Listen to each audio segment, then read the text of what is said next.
Birmingham Southern will close its doors to students, faculty, and staff in just 22 days. They are ready to get some resolve with regards to if there will be an owner there, if the lights should go black. But the future of the vacant campus is still up in the air. They want it to remain an institution of higher learning.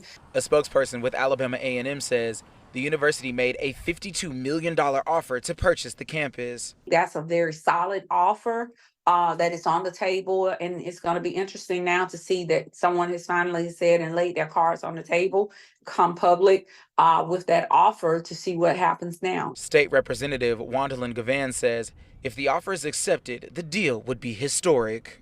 This will be probably one of the biggest deals as it relates to that level of history that will unfold if Alabama A&M or any other institution of higher learning that is defined as an HBCU should make that acquisition. A spokesperson for A&M says the campus would act as a standalone independent campus under the university. They've been having conversations. They've made trips to Washington, D.C. They've met with Senator Tuberville. They've met with Senator Britt with regards to their interest in the acquisition. So this is not something I don't think that they have entered into haphazardly. Birmingham Southern faced financial difficulty, ultimately forcing it to close.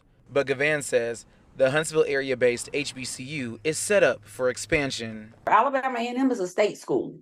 It's more likely that the state will assist a state school versus a private school.